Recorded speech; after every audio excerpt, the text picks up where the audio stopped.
There was once a park famous for one terrifying rule: never enter after 7 p.m. No one knew the real reason. People only whispered.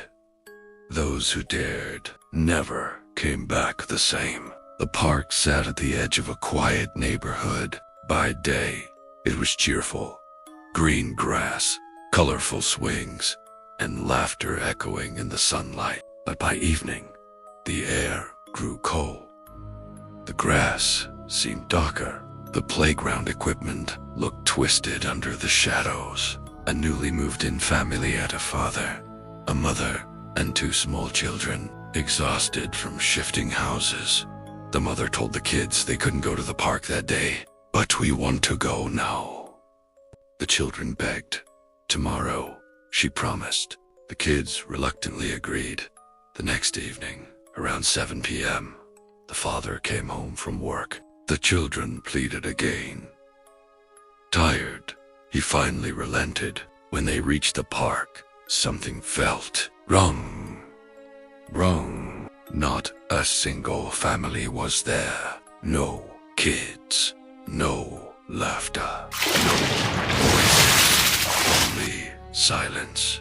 The children ran to the swings, the slides, and their father relaxed, thinking they would be safe. But the park had its own rules, and it had noticed them.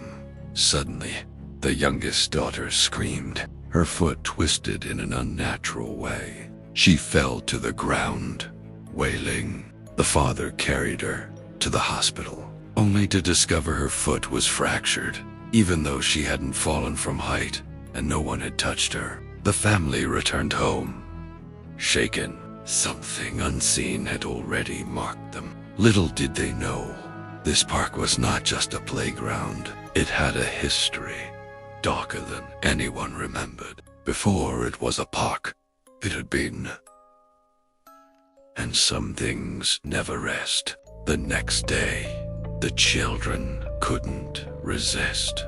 They sneaked out and returned to the park while their parents were busy. At first, it seemed safe. They played, laughed, and ran across the swings. But as evening came closer, the shadows lengthened. Time passed too quickly before they realized it. It was 7 p.m.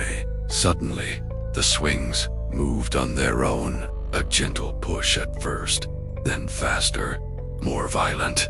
The youngest daughter, still limping from her fractured foot, was placed onto the spinning swing by unseen hands. The swing twisted faster and faster. She screamed, the wind cutting through her cries, until she was thrown forcefully to the ground. Silence followed.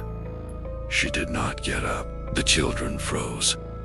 The park was empty, but they felt eyes everywhere. The shadows around the playground seemed alive, stretching and twisting like black smoke. Terrified, the children ran toward the gate, but the exit seemed farther away than before.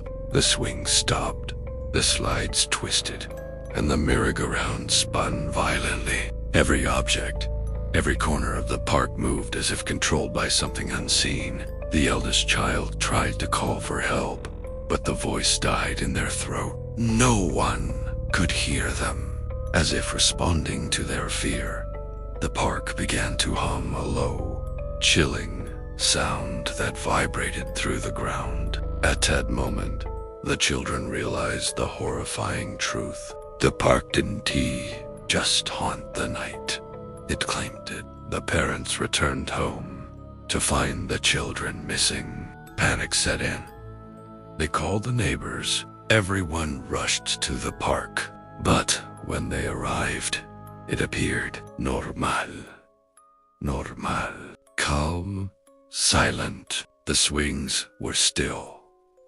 The grass glimmered under the moonlight. Yet the eldest child's small voice whispered from the shadows. Suddenly, the youngest daughter's fractured leg was gone from view. The parents ran toward the swings, but a cold wind slammed against them, pushing them back.